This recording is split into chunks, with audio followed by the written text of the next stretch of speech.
Superior fighter, landing more blows, throwing more blows, and generally dominating the action against Holyfield. Holyfield reversed the tempo in round 6, took advantage of a cut over Stewart's eye, which had resulted from a second-round headbutt, and progressively opened the cut to the point where the bout was stopped in round number 8.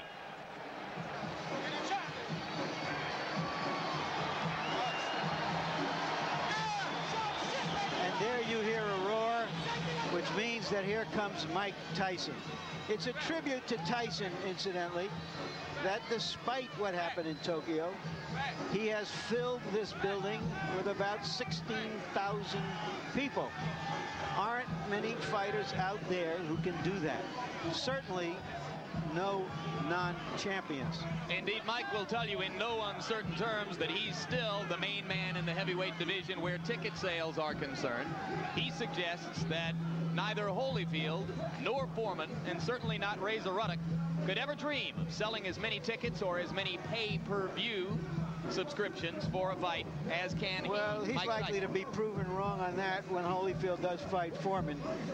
But suffice to say, he is still a major attraction. Ringside seats here, incidentally, are just $400, a fraction of what they've been in the past for him. There are some consequences to losing. Tyson's last fight, 2 minutes and 47 seconds against Henry Tillman, the man who had beaten him twice back in the amateur ranks.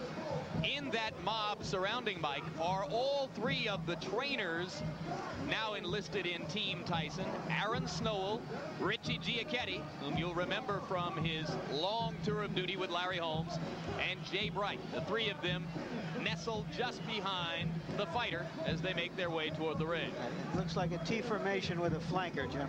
That's right. Mike's playing quarterback. Aaron and Richie are the halfbacks, and Jay Bright is dropping back as a fullback into a sort of short punt formation at this point. Now Mike will emerge into the ring where most of the crowd will get its first look at it.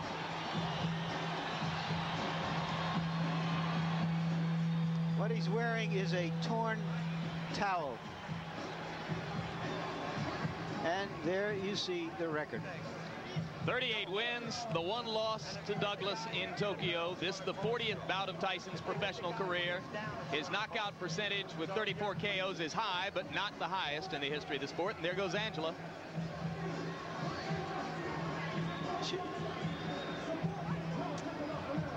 Tyson looks a little fitter. I like Mike Tyson when he looks small, when he looks like a big middleweight or a light heavyweight. So let's take a look at the tail of the tape. And you can see that the big disparity there is in height. Stewart 4 inches taller than his opponent. He has an 8-inch reach advantage. Tyson at 217 3/4 looks to most observers here to be splendidly trained, in terrific shape. And the punch stat numbers. There you see what Tyson did against Douglas. But look what Stewart did against Holyfield. 81 punches around, an amazing number of punches for a heavyweight. Rules for the bout, New Jersey's rules. 3 judges scoring the fight, 10-point must system, standing 8 count in effect, 3 knockdown rule in effect. Neither fighter can be saved by the bell. So right now let's go up to the ring announcer, Michael Buffer, for the pre-fight introduction. Ladies and gentlemen, Don King Productions, in association with the Trump Plaza Hotel and Casino here on the boardwalk in Atlantic City, New Jersey, present the featured bout of the evening. In attendance here at ringside tonight, ladies and gentlemen, our host, a man who's brought 50 championship bouts to Atlantic City in the last 4 years, Mr. Donald J. Trump. And in the ring at this time, the promoter for tonight's great event, and many others through the years around the world, Mr. Don King. This bout is sanctioned by the New Jersey State Athletic Control Board. All the officials shall remain the same except the judges assigned at ringside. For this bout, they are John Stewart, Rocky Castellani, and Eugene Grant. And now, ladies and gentlemen, from the Trump Plaza Hotel and Casino on the boardwalk in Atlantic City, New Jersey, let's get ready to rumble! 10 rounds of boxing in the heavyweight division.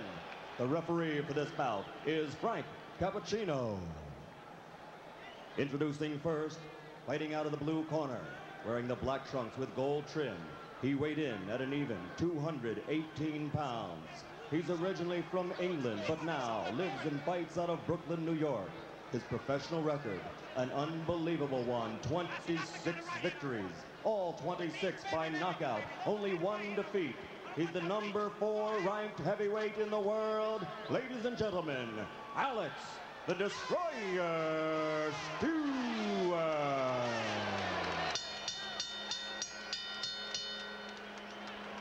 And fighting out of the red corner, wearing the solid black trunks, weighing 217 3/4 pounds, from Catskill, New York. Also an unbelievable record, 38 victories, 34 by KO, only one defeat. He's the number 1 ranked heavyweight in the world. Ladies and gentlemen, the former heavyweight champion of the world, Iron Mike Tyson.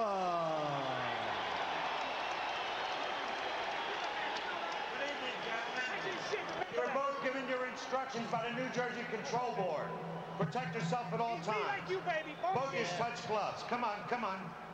Come on, baby. That's right, baby. The question, as in all Tyson fights, can the opponent maintain his poise in the face of Tyson's quickness and menace? Or will he retreat Stay in the corner, Alex. into self-defense? Stay in the corner, Michael. Stewart has stated categorically that he knows he needs to keep throwing punches to try to keep Tyson occupied. If he stops throwing, he'll be dead. Tyson lands a right and another. This could be quick. I was afraid of a 30-second soundbite. All right, man? Okay, let's go. Remember, Stewart never went down against Evander Holyfield.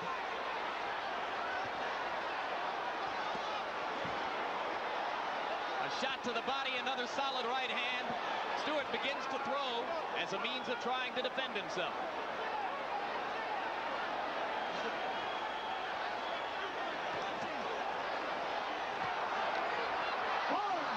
That'll be called a slip.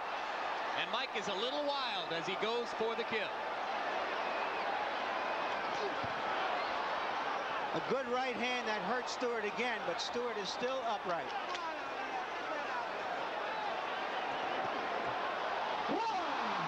That was a flush right hand.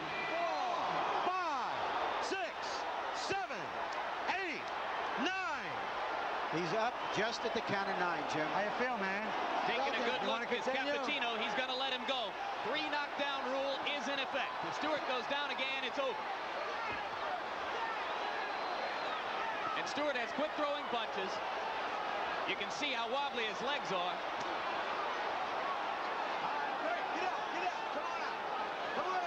If he makes it through 1 minute and 20, it'll be a small miracle. Let him go, come on. Stop punching. That was a worthwhile grab.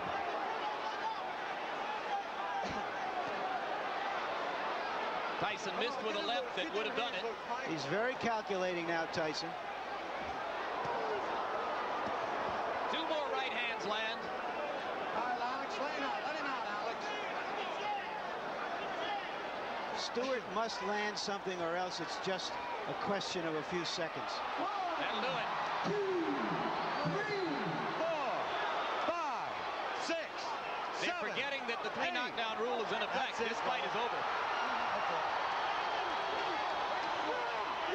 Well, Stewart said that Tyson was a mountain he had to climb. He just got knocked off that mountain. He just didn't have the style, Jim, unlike Douglas, to test the vulnerability of Tyson. Yeah, he's not nearly the technician that Douglas was when Douglas was good in Yeah, Tokyo. early in the fight, Douglas tied Tyson up. He used his jab. He survived and then and determined the pace of the fight.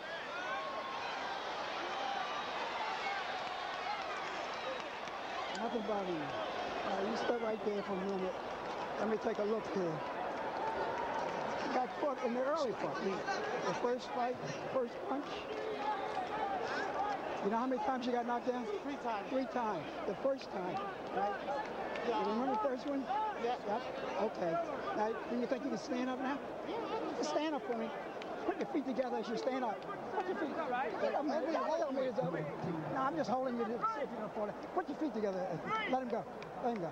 Let him go. Let him go. Okay, let him go.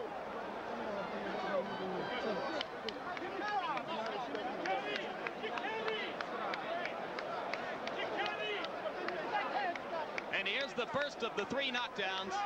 You look at Tyson moving in with controlled fury, and the right hand puts Stewart down. Stewart was able to get up at the count of 5. Now we'll take a look. Is this the first knockdown again? Yes, it is. Another angle. The right hand to the top of the head was the one that put Alex down. That knockdown occurred within the first 10 seconds of the round.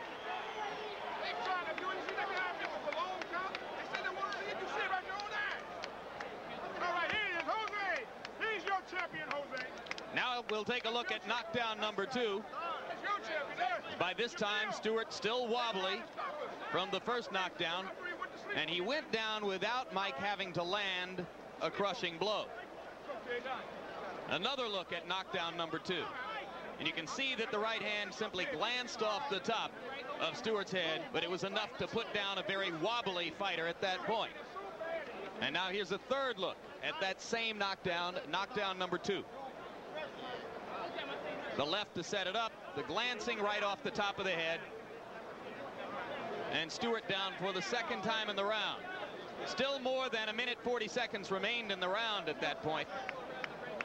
And with the 3 knockdown rule in effect, it was up to Stewart to try to stay on his feet to make it through round number 1. He was not able to do it. Here's knockdown number 3, which came at 2 minutes 27 seconds of the first round.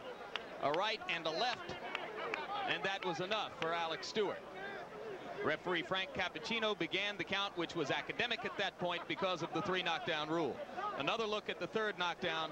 Solid left to the side of the head, but by that time it was the accumulation of punishment throughout the round which contributed to Stewart's demise. So Mike Tyson, in his 3 fights in this particular ring, his last 3 fights I should say in this particular ring, has a 91-second knockout, a 93-second knockout, and this one 147 seconds. 3 first down knockouts in his last 3 appearances here in Atlantic City for Tyson. Punch stat statistics for the 1 round in the fight. Tyson threw 46 and landed 21. Stewart given credit for having landed 4 punches. He stopped punching somewhere early in the 2nd minute of the round and simply tried to survive from that point on, with the by now obvious result. So this crowd remains on its feet, almost everyone still here in the arena as they await the official announcement. And we wait to see if well, they've gotten the official announcement. I was looking at replays, and I'm told now that the official announcement has already been made by Michael Buffer. And we wait now to see if we'll get a chance to talk with Mike Tyson about this, the 39th victory of his professional career.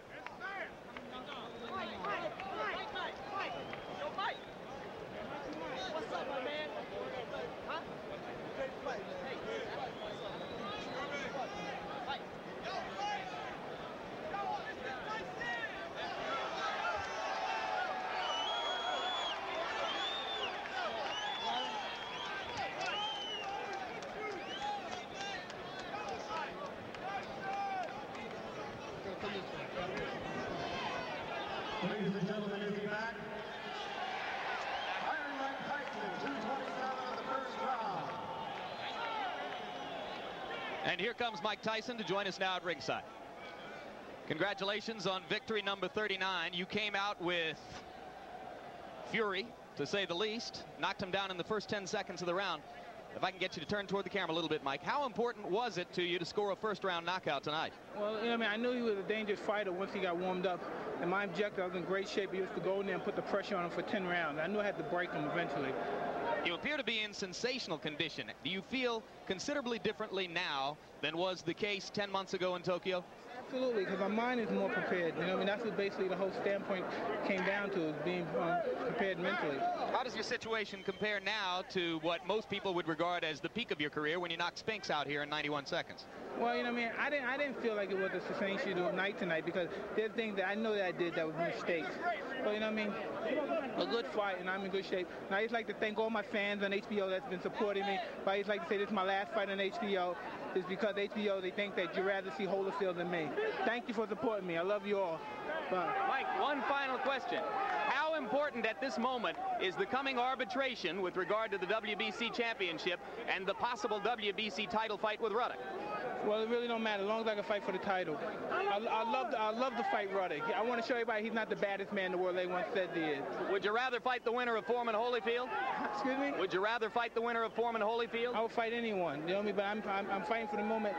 It looks like Ruddock might be in the wings, and I'm looking forward to fighting Ruddock. Can you elaborate on why you feel you've been treated unfairly by this network, which will state that it has 2 offers on the table for you for long-term deals? I have no comment. I don't want to talk about it. The company know what they did, and I'd like to say hello to all my troops again that's been supporting me. I'm out of here. We've enjoyed covering you. Thank you very much. We don't negotiate on the air. Our chief executive, Seth Abraham, will have plenty to say in the future about the potential for another Mike Tyson deal at HBO. It has been our hope for the past year that we could complete one more deal to give a long-term contract to Mike Tyson and to continue to cover his fights here on HBO. But there'll be no negotiation on the air. That will take place between Don King and Seth Abraham. We're grateful that Mike was willing tonight to come and speak to us at ringside in the midst of what is, quite candidly, a frosty period between us and him and his promoter, Don King.